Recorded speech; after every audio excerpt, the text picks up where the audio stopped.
Welcome to the Firehouse Roundtable podcast, brought to you by the Ventura Fire Foundation. My name's Peter McKenzie. I'm one of the hosts. I'm a retired fire captain with the City of Ventura Fire Department. And I'm Jason Kay. I'm an active fire captain also with the Ventura Fire Department. And we are excited that you are going to spend some time with us at the kitchen table, learning about firehouse issues that we're trying to bring awareness to. Thanks for joining us as we discuss the issues of being a firefighter, both on and off duty, and how it affects us. Let's get right to it. Welcome to episode number 1 of the Firehouse Roundtable podcast. I'm your host, Peter McKenzie, and my co-host, Jason Kay. How's it going, Jason? It's good, man. How are you? I'm doing good. Yeah, I'm excited about filming our first actual podcast and having Jeremy and Amber come on the show and share their story. I'm excited about it. Yeah, they have such a unique perspective on everything from peer support teams to Amber, her whole experience and where she's at now. It's really exciting to hear them talk about where they came from to where they are. Yeah, for sure. I mean, it's rare that you have a husband and wife who are both firefighters. And then obviously Amber's a chief officer that works day in, day out in behavioral health, which, you know, is the focus of our conversation. But yeah, keep an ear out. There's some heavy moments in the show that I think are good for people to see, just that some of this stuff is heavy and serious and really affects firefighters every day. You can hear some of the trauma in their history, which is really interesting. And all of us have some of that in our own history or stuff that we've seen. And then my favorite part was at the very end when they actually gave useful tips and tricks to deal with some of that. And then it also leads us to hoping to get them back on soon to talk about specific areas of need within the fire service and within the families around those firefighters. I know that just from listening to them talk about some of those traumas, I immediately was going places in my own head about similar things that I dealt with and how being on calls when those things came up. And so I imagine that's going to resonate with a lot of our listeners who have their own connection to stories like that. Yeah, right. We all have some kind of PTSD. Yeah, for sure. Unfortunately. But let's get into the show. All right. Sounds good. Welcome to the show. Today's show, we have Jeremy and Amber Henderson. So welcome to the show, guys. Thanks for having us. Yeah, our pleasure. We're excited to talk to you both. For the benefit of our listeners who don't know you, because a lot of our listeners probably already know you guys very well, give us like a 1 or 2 minute intro each on who you are, what your role is. Just kind of introduce yourselves to our listeners. My name's Jeremy Henderson. I was born and raised in Hemet, California, in Southern California, Riverside County. Started as a volunteer in 1998. I got hired as a seasonal firefighter in 2001. Worked CAL FIRE for a while, came and lateraled in 2011 to Ventura City. I'm a co-founder of Ventura Fire Foundation. I'm currently on the association board for Ventura. And I'm a fire captain in Ventura City Fire. And I'm married to my beautiful wife, Amber, of 12 years? 13 years. 13 years what I said. Okay. That was risky. That was risky yes. Right there. No. Awesome. Thanks for coming. Amber, how about you? Yeah, so Amber Henderson, I grew up in Northern California, started my career in 94 as an ROP student in high school, then got hired with CAL FIRE in 96. And ran the state, worked Northern California, Southern California, Central. And now I'm a battalion chief in our behavioral health and wellness program. Awesome. Yeah, you guys have quite the careers in the fire service. It's not very often that you have a husband and wife couple who both are firefighters. So that alone is unique, which I'm sure we're going to talk about a little bit later. But I think the goal here is to a couple things. One, Jeremy and I and Jason, our co-host, sit on the board of the foundation together. And one of the things we want to do with the podcast is introduce our board to the listeners so people can kind of see who these people are that are helping run this organization and the good work that it's doing. So Jeremy, like he said, was one of the guys that started it with us. I think there was 5 of us. Not all of us are on the board currently. Preston and Dingman are the only ones gone off of our original foundation. Yeah, so Powers too. Powers. Yeah. Sorry, I apologize. Yeah. Powers is a big key piece that I apologize for leaving him out. I think Dingman came after. Yeah. Yeah, I've known Jeremy since he got hired with Ventura Fire in 2011. And I had something to do with his training when he first got hired, which is funny because I actually think in retrospect, he's probably been working for the fire department longer than I have. So we're lucky to have him. We're lucky that he came down from Northern California and then up from Southern California after he lateraled from there. And I think holds the record for maybe the most certifications in our fire department. So yeah, I'm excited to hear what he has to say today too. Yeah, absolutely. And our board does a lot of work, and Jeremy's a big part of that. In fact, Jeremy is kind of known as the guy that people go to when there's a problem, that there's a need, which is a big part of what we do, is take care of our firefighters and their families. And Jeremy's usually one of the first people that know when there's a need. So big props to you for your service to the board and whatnot. But I think the real focus of what we're trying to do in general with the foundation and definitely with the podcast is shine a light on some of the mental health issues that are facing the fire service in general. And Amber, who you just said, Battalion Chief in the behavioral health, I guess what I want to talk about is tell us why mental health is a big deal in the fire service. Why is it not the same as anybody's mental health anywhere? Like, why the fire service? Why is it special? Is it special? Is it particularly difficult for firefighters? Like, just kind of set the stage up for why this is even a thing, because this is an area that the foundation and the fire service in general is starting to focus on more. So I don't think anybody's better qualified at this table than you to kind of paint the picture for what we're even talking about here. So the reality is this is a big scenario that has been recognized over the last few years for first responders, public safety, and military, that suicide rates became higher than line of duty deaths. So that was the glaring, we've got to do something, we've got to acknowledge this, we've got to address it.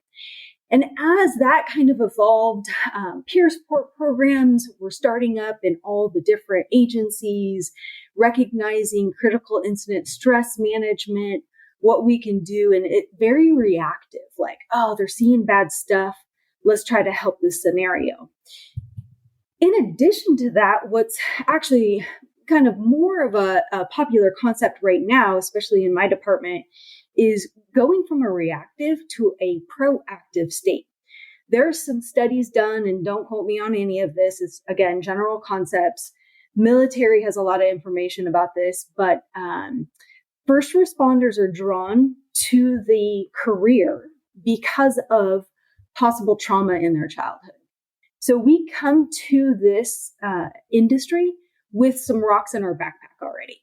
Then we add more rocks to our backpack because of all the things that we see, the lack of sleep, our schedules, the challenges we face on a day-to-day basis. And so now they're recognizing we're not going to change that because we want these people. This is who is good for our public. But we need to make sure that we can clean their slate, give them tools. Resiliency is extremely important so that they can survive a career without the DUIs, without the divorces, without the suicide rates. Gotcha. Yeah, that's heavy to think about. I think it wasn't that none of that stuff was happening before. I think it was just, it wasn't, in front brain, like people weren't talking about it, and it wasn't something that was okay to talk about, right? Like, I know when I got hired, we didn't talk about firefighter suicide ever. I don't think we ever talked about it. And mental health wasn't really a thing, or maybe it was just me, but I don't remember it getting the airtime that it's getting now, which is a good thing because it obviously is needed. I didn't realize that people are drawn to these types of careers typically have trauma in their childhood. That's a new one for me. Wonder what's behind that. Any idea why that is? Yeah, some of the general concepts are children with any kind of trauma, and that trauma doesn't have to be, horrendous trauma. It could be divorce. It could be, various things. But the idea is a sense of control. We like structure, probably because we didn't have it as a child. We want to be able to help because we didn't feel like we were helped as a child. So all of it kind of, it lines up pretty specifically in my world because I hear the stories and we see it black and white. One of the things we talk about on the foundation often is you hear about all the time how the military suicide rates are going crazy right now. And we talk on the foundation board at our meetings how next up is first responders, right? That's what's going to be next light. We're going to talk about how first responders are long-term PTSD as opposed to the military, a lot of times being short-term, immediate PTSD. So the 30-year career is going to outweigh that. Another thing you said, Amber, I haven't thought about in a long time was that original CISM team that has kind of graduated into peer support. And I think we're all so glad that it has, because you actually feel like you can talk to people who have the same background as you and who've seen the same stuff as you, as opposed to you go to a room with some therapist who's used to being in an office and everybody goes, yeah, I don't think I'm going to talk to this guy. The old school way of just shove it down and make jokes about it at the kitchen table probably needs an update. So I'm really stoked you're here, and I'm glad that you're doing what you do. It sounds like you have a passion for that too. How about you, Jeremy? Where do you come from, and why are you involved in this this scenario and this discussion in particular? Yeah, I came from, it's kind of hard to talk about. My parents split up when I was young. Again, it's kind of hard to talk about too, that it was a pretty violent area that I was in, and the crowd I was in, it wasn't uncommon to go to parties and see people stabbed or people wearing bulletproof vests. I mean, it sounds crazy to say it, but that was kind of the atmosphere I was raised in. And the fire service kind of pulled me out of a lot of it. My mom was reading in the newspaper one day. I was just hanging out, and she said, "Hey, they're hiring volunteer firefighters. You want to go check it out?" And I went and checked it out. And 1998, I became a volunteer firefighter, and it kind of got me in the right direction. I don't know where I'd be without the fire service. I kind of latched onto it very young and along, 1998, and then I got hired in 2001, which back in the early 2000s, it was really hard to get hired anywhere. Whether you're, a forest firefighter, Forest Service, CAL FIRE, doesn't matter. It was really hard to get into. So got hired there. It got me in a good direction. I'll go ahead and tell you my grade point average when I was in high school, because I didn't care about much, was 1.67. And then they told me if you don't get good grades, you can't write out. So I got a 4.0, which my mom was like, "You're a fucking ass. You're good." But I went from bad grades to good grades because it was required of me to ride on the fire engine. And then I probably had for quite a while, an unhealthy relationship with the fire service because I worked a lot. So I did a ton. I was involved in a ton. And as Jason kind of joked about all my certs, I was pretty passionate about it. And we went through a pretty big trauma when I came over to Ventura City. Let me back up. I'm getting kind of in the weeds a little bit before I talk about the weeds. I wasn't unhappy where I was in CAL FIRE. I really enjoyed it. It got me to where I'm at. I don't know where I'd be without working for the state. All the opportunities it gave me, it was really good for me to be in CAL FIRE. And then I just saw some flyer or some email Ventura City was hiring. And I was living in Ventura City with, my wife, and commuting from Ventura City down to, Riverside. And it was 150 miles. Didn't bother me. I didn't, have any problems with that. But I always had that well, what if I worked locally? What if I was in Ventura? What would that look like? And I applied, got the job right away. And right when I got hired in December 2011. My roommate that I lived with for a long time, lived with him in Riverside, Corona, Beaumont. He killed himself in October, right when I got hired in Ventura. And then in February, we lost our niece, which was, she was like our daughter. It was pretty traumatic for me.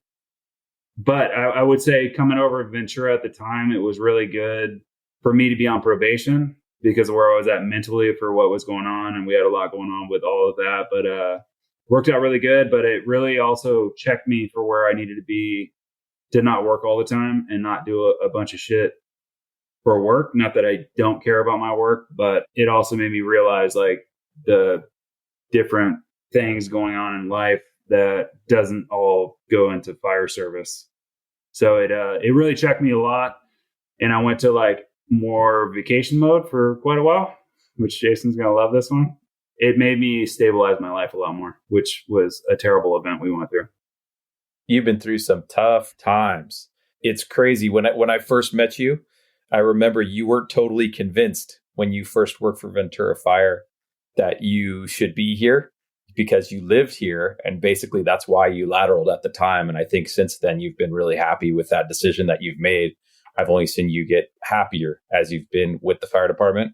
It sounds like it took some of that horrible trauma to kind of straighten out what you decided your priorities for your life are. And I think that's a pretty good segue into why you guys are here today and kind of what your passions are too. I just want to jump in, Jeremy. I remember when you got hired, and I don't think I had even met you, and it was immediately your niece died. And I remember that our department mobilized around you, and nobody even knew who you were other than the people that like interviewed you. And it didn't matter. And that's testament to the fire service in general, specifically our department, though. Like everybody circled around and did whatever we needed to do, even though I didn't even know who you were, but it didn't matter. I didn't know all the backstory, on what happened, but it didn't matter. We knew that you were one of us. And even if you didn't work for our department and you just lived in town and somebody found out what happened, we would have done the same thing. And that just goes to just the fire service in general, but also our foundation. Because honestly, most of who we help is not firemen from our department. Thankfully, knock on wood. Obviously, recently we've had some pretty big loss in our department. But other than that, we're helping people who have nothing to do with us. But anyway, so that was my first introduction to you. But I second everything Jason's saying about you. I think you do a great job, and you definitely take more vacation than I do. I'm a little jealous about that, but anyhow, I didn't mean to jump all over you, Jason. Let's segue into the where you were going with this next. No, that's perfect. And I think that I'm not sure that I've ever heard your roommate story and how close it was to when you got hired. Talk about a rough probation. Maybe you did need some of that order in your life. So it's all 1 through 10 every day, and you just put your head down and do the grind of probation. At that time, if it was going to happen, it was probably a good time because I had a lot going on, like, let's call it rage, whatever. Obviously, I'm not going to go to Captain K and tell you, go f*** yourself and throw shit at you. I just did my job, kept my head down, polished stuff, and did my job. And it was actually really good for me at the time. And I know that you and Amber kind of went through that stuff together, especially with your guys' niece. And I'm sure that kind of, you guys had to hold each other up and support each other as well. What were some of the tools that you guys used? And then what do you think are the tools that you would have liked to have had back then? Maybe Amber can touch on some of that stuff. Well, I do want to touch first on the sense of community because Riverside CAL FIRE is 100 stations. It's huge, right? So the tightness is in the battalion that you work in. And the sense of community, as soon as Jeremy got hired here, it was immediately family. So my niece JoJo, she pinned the badge on Jeremy when he got hired and went through the lateral 1-month academy. So there were some people that that saw her, even though he was only on the floor for like a month. Having that support, and Pete, like you said, nobody knew us. My sister's family's been here for a long time, and the fire department supported her, providing meals, providing like any kind of logistical need. It was amazing. It was such an uplifting, and it definitely validated him coming here. Like it made sense for us. Not that CAL FIRE was a negative for him, but this was definitely a positive. And it lined up with, the journey we were on. So a couple of things, my department, my boss, super supportive. He asked me to go through counseling, grief counseling. Basically you will go to grief counseling, not so much hey, you need to come back to work. That was basically it. Go to counseling so you can come back to work. And in his mind, that wasn't a negative. That was a positive. That was supposed to help me through the process, right? Unfortunately, we went to a counselor who didn't line up with who we were, nor did he understand the fire service. So for me, I was struggling going back to work and having to help other people when I was broken. So to me, I was like angry. I don't want to go and help you with your seizure. like my niece just died. So I had to get a balance and a better perspective of what that looked like. And honestly, time is what helped. The other factor is that I had lost my best friend in high school, who my niece, Jolia, was named after. So I lost 2 Jolias, and I had, all kinds of challenges around there. But learning years after the fact about grief, I was in grief over my niece. I was a child, so I didn't even know what that, or rather my best friend, I didn't even know what grief meant. I didn't know what that looked like. My brain wasn't even formed yet. So I couldn't even distinguish the feelings until I was in my mid-20s and started to kind of figure out what that looked like and how it had affected my life. Still working on that. But in that time, I kind of went down the self-help journey myself. So I had started journaling, I had started meditation, I had started yoga, I had started all these healthy, mindful practices 25 years ago. And it was a journey that we needed to be on, but it also kind of, I don't know, how do you say it? It kind of smacked us in the face that I was having to deal with it again, if that makes sense. It was as though oh, okay, grief counselor, you're going to tell me, write something nice about my niece. I've already done that. You're going to tell me to pay tribute or to, all the skills that they wanted, all the tools they wanted me to do, I was already doing, and grief was still hurting. What I wish I knew then is the concept that it's not time, it's that you get used to your own emotions and where to put them. And ultimately, this ties back into the fire service too, because as I grew up, my first captain is the one who took my best friend out of her car. Her and her sister died. So I did the super unhealthy thing of finding all the old photos and looking in the logbook and reliving it. And it was in the response area that I worked in. So I was fixated on it. Super unhealthy. Goes back to social media, super unhealthy for us to constantly see the incidents that were going on. The other idea was that feeling your emotions, actually knowing how to feel your own emotions. Our department, our agencies, our industry, we can't feel emotion when we're facing trauma, right? So we compartmentalize it. Done. You'll deal with it later. Well, we end up never dealing with it. And then we don't ever deal with any of the other emotions either. It doesn't have to be just be sadness. It can be happy. It can be joy. But we don't know how to feel. We don't let ourselves feel because we're so compartmentalized. And that's the challenge now. When I grew up, my old school captains were the suck it up buttercup. Hey, get in here and see this because you've got to get used to it. This is the rest of your career. So embrace the gore. We have changed that philosophy. That is an old school philosophy that we do not need anymore, because what we know is that it didn't work for those guys.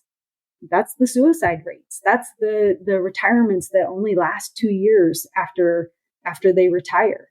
So changing all of that, and I guess that's kind of a full circle with the whole behavioral health and loss of loved ones. Amber, how do you think those traumas affected your trajectory in your current role? Because arguably you're a chief officer in the fire service as a woman, which is remarkable, but your whole role surrounds behavioral health, which I don't know how many departments can say that they have a chief officer just does that, let alone a female chief officer, let alone someone who had some very traumatic things in her past. Did that have an effect on where you're at today? When did you start embracing mental health in the fire service? Arguably, you could probably say the second it happened to you, but I don't think it was in popular back then, right? Can you speak to that a little bit? I'll cut in just a little bit here. In my opinion, I think, unfortunately, a lot of the trauma she's been through has helped people down the road. It's made her, mentally stronger, resilient. As far as help people. It's where she's at now. And unfortunately, it took some trauma to get her to where she's at now. That's my take. I've heard a lot of people in the past say that the blessing of being through this horrific stuff in your life, you have to use it to help others later on. Otherwise, what benefit does this terrible crap have to do for us later on, right? But if you can show somebody, especially somebody younger than you who's never gone through this stuff, if you can pull those tools out and those experiences out and say, here's what I went through, here's how I got through it, here's some tools maybe you can use, because you actually can relate. Most people can't relate to that stuff that you've gone through. When you can relate at that deep of a level to people, I'm sure that has to do also with what Peter's saying. As a battalion chief, as somebody who's in peer support, as a woman, how relatable that makes you to other firefighters at Cal Fire, especially who are, you can see them in, as you grew up kind of in the same path.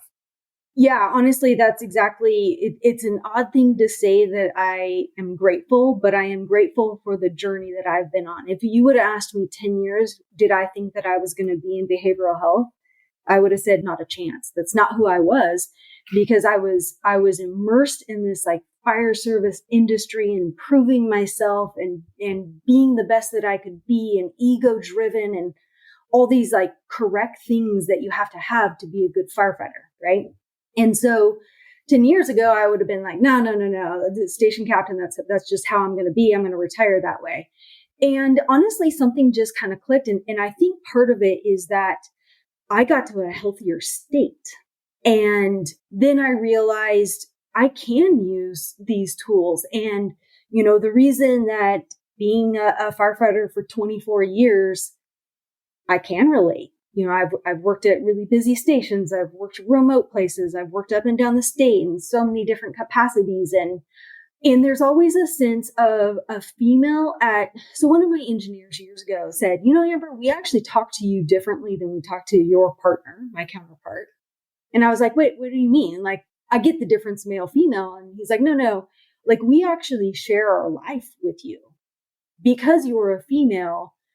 It's easier to have the conversations. It's easier to talk about things that are important. And when you ask, how's your wife? We can actually like say it. And that's actually how I got into the peer support world. I was like, oh, I didn't even know that was happening. I just thought it was like a natural part of like, oh, that's just my norm. Right. And then going down the peer support avenue and taking all the classes and all the training, I was like, oh, this is why I'm here. This is why I spent 24 years on a fire engine. And now, I often say I'm no longer 911 for the public. I'm 911 for my partners up and down the state, including local government. My department is very generous in how we have the ability to support people. And, I appreciate it. Yeah, that's awesome. That's really cool. Jeremy, do you feel like you have anything to add as far as your experience? Not only, number one, kind of dealing with the same stuff as Amber, but also seeing some of the training she's been through and how she can kind of guide you with stuff that you might need support on. And then you can then bring that to the station or to the foundation or to your crew. Yeah, all the time. So I just got accepted to the peer support team, which is not very big for Ventura, but for years, I always consult her for, hey, what do you think about this? I had a call, it was a couple years ago. Someone set themselves on fire, and one of the firefighters I had known had some pretty big trauma in war. And I immediately called her. I'm like, what should I do? I could tell this guy is not dealing with this very good. I just didn't know what to do. And I consult with her for, when we do foundation stuff too, I always fall back on, what do you think, or what should we do next? And it's been pretty good. My favorite thing actually is when I can overhear him on the phone and he's like saying the words that he's heard me say. So it's like he's naturally getting the sense of it rather than me like chirping at him constantly of, oh, you need to do this. It's just naturally evolving his awareness to this because he grew up in the same generation I grew up and that you guys grew up, that this wasn't a thing. And so once it's in your face and you recognize this is a thing, so it may not affect me this way, but I've got to be able to see my people and how it's affecting them. So wearing some other lenses is pretty important. I think it's worth asking because obviously we're going to have firefighters who listen to this show, and everybody deals with trauma differently, and it's a very personal thing. But what you just said about listening to Jeremy on the phone and then him just repeating what you said, I think my question is, for the benefit other firefighters who are listening or their families, what are the common things that people should look out for when they are faced with a crisis? Like what would you tell that firefighter on the phone in a different situation if he came to you and said, hey, this is what's going on? Like, what does that look like? I personally would say the first thing I would tell any firefighter, male, female, doesn't matter, is you're not alone. There's other people going through this same thing that you're going through, whether it's, sleep deprivation, whether it's, you saw some horrible things, you're dealing with things at home, you're away from home too much, you don't get to see your kids, all these complaints that internationally fire service has complaints with. We joke around with people from Canada. Oh, I get forced all the time. No, you don't. I get forced all the time. And it's the same complaint. You're not alone is the first thing to answer your question. And there's help out there. And you have to first, I just got done with a conference today, actually, for California professional firefighters. And one of the guys said, it's hard enough for a firefighter to call and ask for help. And to get them the help is the next step. And to make sure that they follow through on that. And to know, there's stuff out there to, get you through whatever you're going through.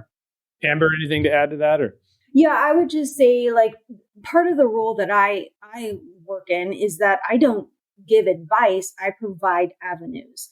And the goal is to help somebody try to navigate their own healing process, whatever that looks like. Is it religion? Is it a peer member? Is it a professional clinician? That's not my choice to make. It's their awareness of what is going to work for them. So helping them, because it also leads to buy-in. You've got to want to help yourself. That's a tough one. You've got to be able to recognize inside of you what's going on. I really like the families to be involved because they're the ones that see the signs and symptoms before we see it in ourselves. Partners at the station, we have a whole list of signs and symptoms. Sleep patterns being disrupted, any kind of behavior that is abnormal for the person. Now, that's okay. It can be, say there's a traumatic event and someone's like, dude, I can't sleep for a couple days. You're like, all right, I get it. I'm having troubles too. Acknowledging it, allowing them to feel what they're feeling, just simply acknowledging it without judgment. And then the other thing is, hey, maybe just check in with yourself, check in with your family. If this is still going on for a couple more weeks, we might want to do something more to help you. Yeah. And it just kind of stabilizes and it recognizes that things don't always line up exactly how you think they're going to line up. You go on 45 grandmas on the toilet at 5:00 in the morning who have died. And then the 46th one, you're like, dude, I cannot do this anymore. Why is this happening? And there's probably a lot more to that one scenario than the grandma. What's going on in your life? What's been adding up? What's been piling up? Have you slept? How's your diet? On and on and on. So I think ultimately, like Jeremy said, the idea is to let them know they're not alone. There's support. You are normal. It's okay. I think what you say, some of your points are really good. I look at our peer support team as kind of being like the ER doctor, where you go in and they can kind of fix some of the smaller issues, but you guys have that phone list. You guys know where to send people next. I think 10 years ago, EAPs weren't any big deal. They weren't very good. Then they tried with the CISM teams. Now the peer support team, I've actually called them for my crew a couple of times. I'm one of the few guys who has, under the guise of, let's call these guys out so that they can have some practice doing peer support. When in reality, it's like, no, I need my guys to sit here. And they actually had a therapist come in, and we had 4 or 5 of the peer support team members come in, and it was very valuable. It was really cool. And I will absolutely be doing it again for some pretty major calls. And then I think that as a captain, you have to be able to look at your crews on the front lines and go, something's off with this guy. And maybe it's not me that he's comfortable with, but I got that phone list of the peer support people, and somebody that's his friend can call him. It's crazy just seeing, through my career, as you guys too, you guys been around a while, you saw the CISM, like all that stuff went through, and it was kind of forced on people to where they didn't know what to do. I had the structure fire with multiple people got murdered and, people set on fire, and they made me go to this after action. And I didn't want to do it. I didn't want to talk about it. It was my own thing. And it was so uncomfortable, and we've evolved so much since then on, taking care of our people and making sure, looking for signs, giving them all the avenues to like seek help. And we're so much better from where we were, and it's still evolving, and we'll see where we're at in 10 years. Hey, this is Joe Booth from the Ventura Fire Foundation. To learn more about the foundation and our programs, visit our website at www.venturafirefoundation.org. 100% of our funding comes from generous donors. And if you like what we're doing, I encourage you to become a donor. It's very easy. Just go to our website, again that's venturafirefoundation.org, and click the red donate button at the top. Whether it's $5 or $5,000, every donation helps ensure local firefighters thrive.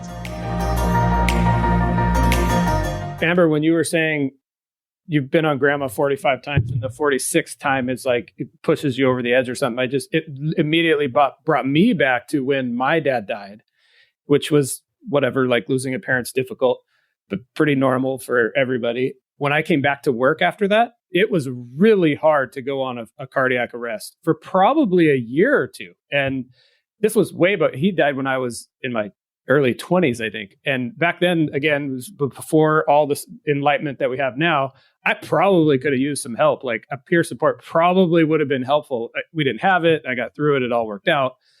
But like when you said that, it was like, for sure. Like something as simple as a cardiac arrest that every firefighter in America goes on multiple times, now all of a sudden was a problem when it never was a problem before. So it's a good point you bring up that it could be anything that triggers anyone.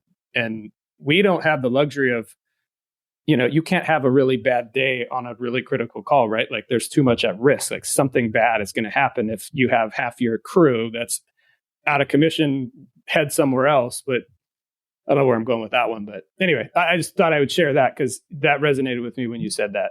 Yeah, the first thing you guys said as help of just let them know that they're not alone and they're not weird for thinking that way, or they're not getting sleep isn't going to be the end of their career, all that stuff. It just immediately can make people take a deep breath. And the next layer of that is making therapy okay.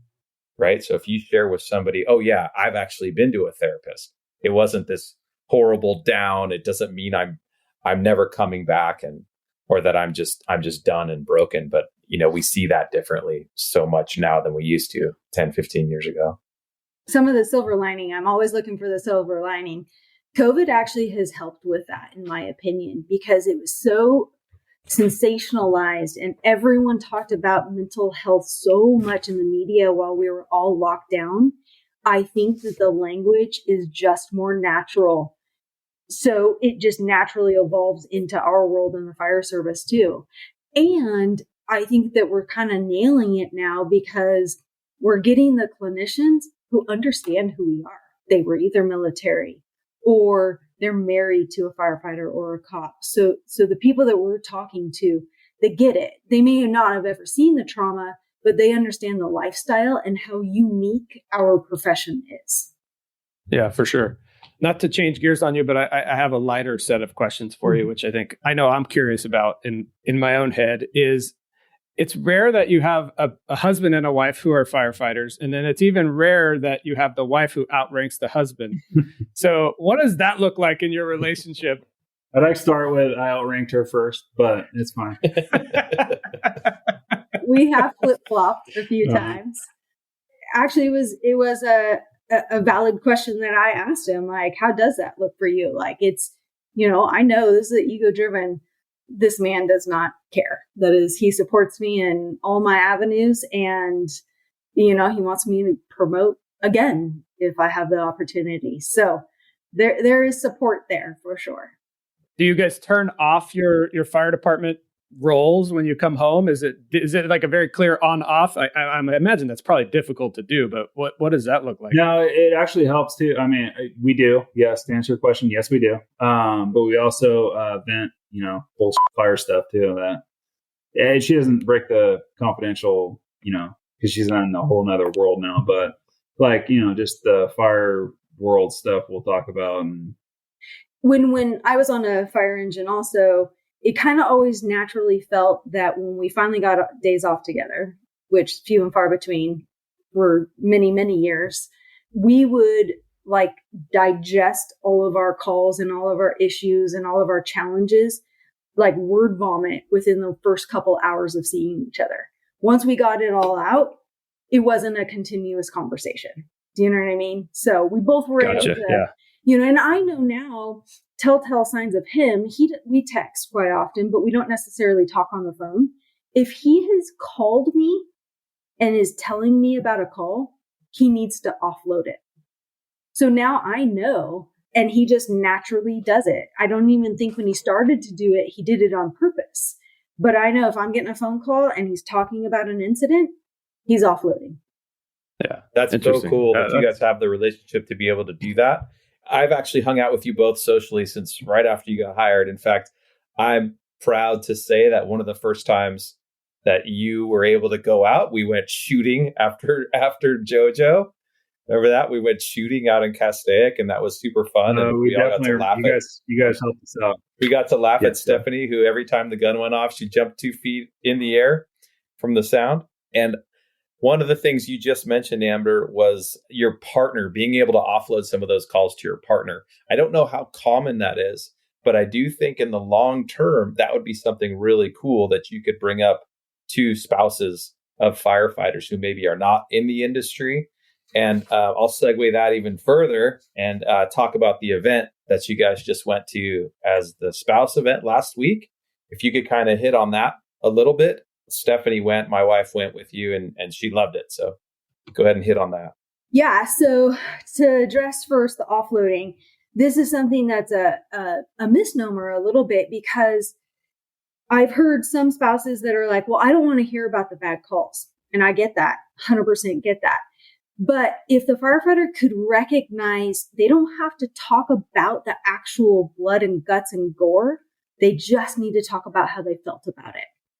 So it doesn't have to be traumatizing to the significant other. There is a way to do that to still be able to offload. So that is a skill set that both the firefighter and the spouse needs to learn and recognize. So, and then into the next, we had Ashley Iverson.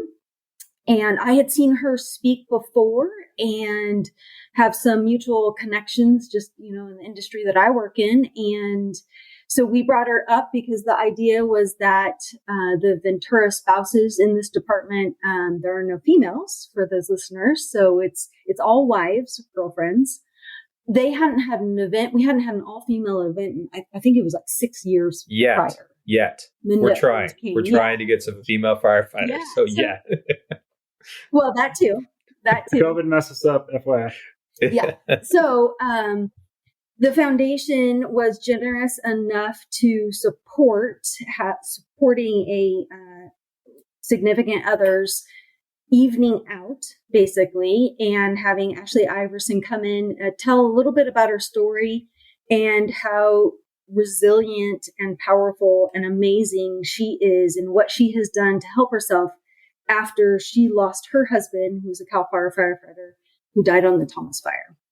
She is a wonderful speaker, wonderful human, and it gave the spouses, in my opinion, an opportunity for us to all sit and be with each other and recognize that we can support each other, that we can be our own sense of community. We all know the brotherhood's there.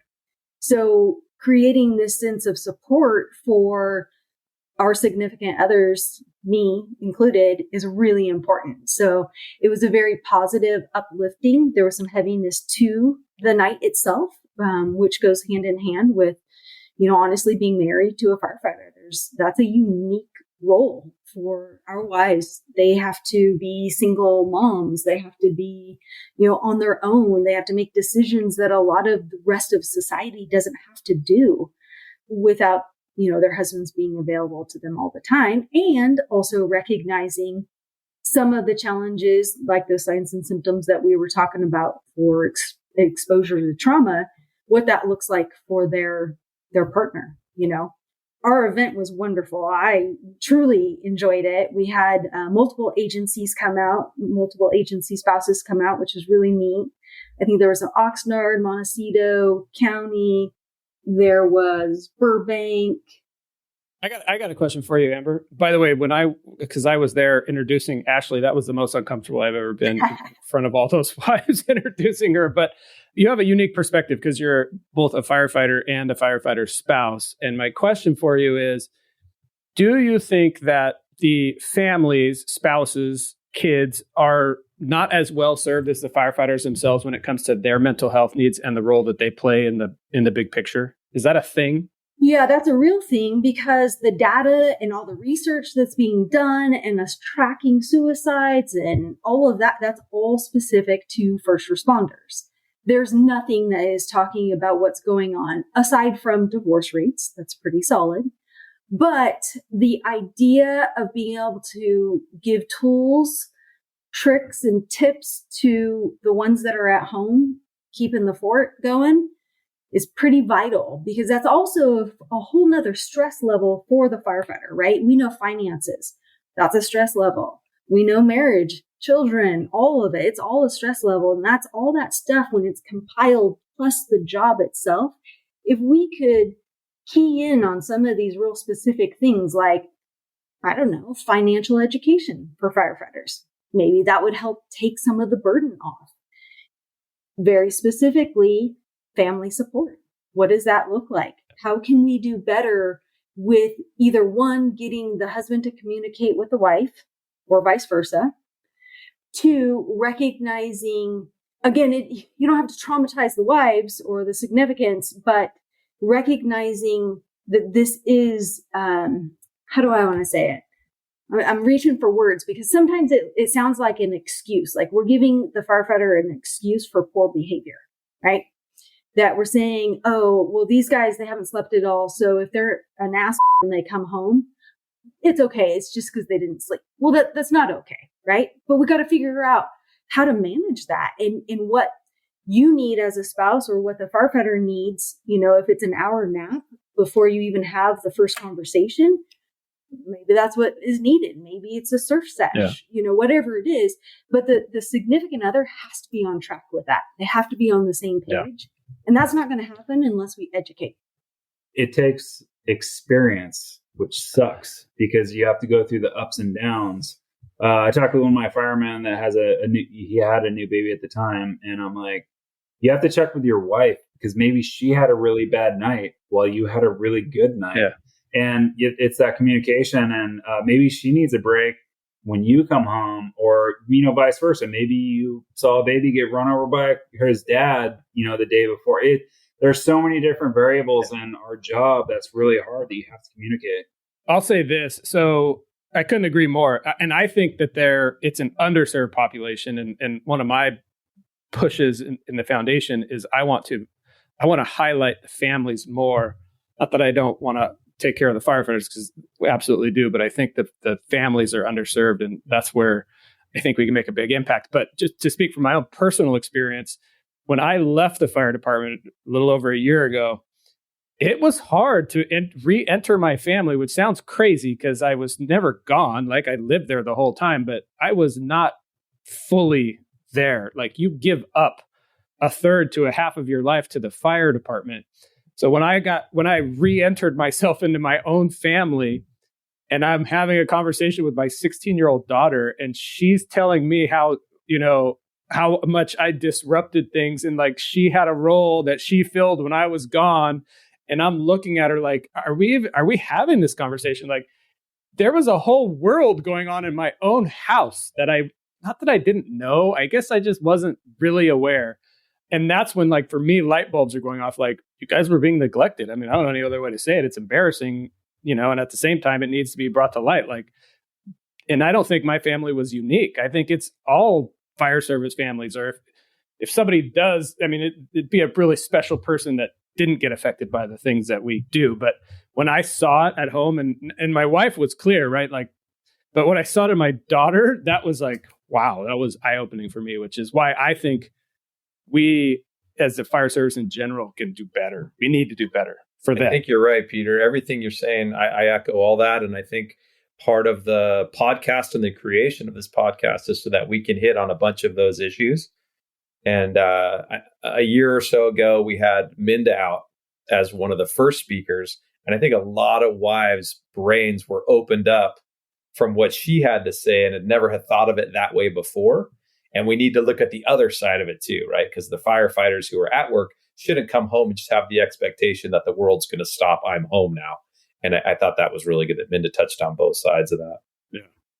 You say that the families, they're not being taken care of and you don't want to take away from helping firefighters, but ultimately helping the families is helping the firefighters. Yeah. That is a solid thing. Absolutely. I also think that you touched on a really important component, retirees. That is a whole nother avenue of exactly what you spoke to. And they have limited resources. They don't have the connection at the fire station. It's a tough one. That is something that I too think is really an underserved and deserves to be supported. So hopefully we see that more in the future too. Yeah, absolutely. I think through the podcast, we're going to hit on a lot of these things. There's a lot of things that I think people are going to benefit from just from hearing it, just from bringing people on like yourself who are, I would consider an expert in the field, especially, you're doing it day in, day out. And this brings a huge amount of value to our listeners, our retirees, the families. Hopefully everybody listens to it and gets something from it and figures out that they're not alone and, there's help. So I'd love to put you guys on the spot and say, give us one useful tip each.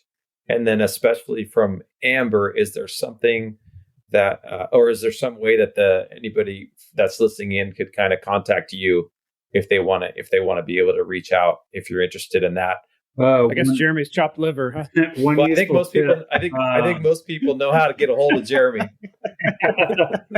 One useful tip is for me, especially being in the fire service, is adapt and overcome. Is what we always talk about. Like we always adapt and overcome. You have a birthday party planned and significant other gets mandated, adapt and overcome. Gets sent on a strike team, adapt and overcome. Has a rough night, even though you're supposed to go on a trip the next day, adapt and overcome. Just kind of roll the punches and look for the good from the bad.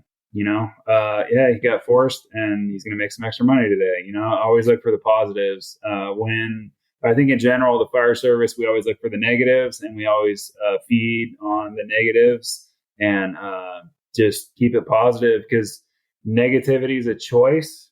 Whether you want to be negative every single day, just think of the positives and go from there. And that's going to help you out long term. Yeah. So gratitude practice, it literally changes your brain. Science to prove it for sure. I would say for the first responders and the spouses, have a hobby. Have something that you love to do on your own. Some of our challenges is that we become a firefighter. That is who we are. That is our identity. That is everything about our system. And we forget the hobbies we have. I constantly hear I used to. Make that a priority. Find some joy at home that is not related to your job. It's healthy. And then if you can mindfully think about what you're doing and focus on the positive. All right, guys, thank you so much for coming on. It's been super beneficial, and thanks for sharing. Thanks for opening up. I know some of that stuff was tough to talk about, but much appreciated. Thanks for coming on, and hopefully you'll come back and talk to us some more as we dive deeper into all the nuances related to this issue, because there's no way in 1 hour we were going to get to all of it. We could spend hours on any little portion of it, but thank you so much for coming and sharing. Yeah, thank you guys. Yeah, thanks for having us.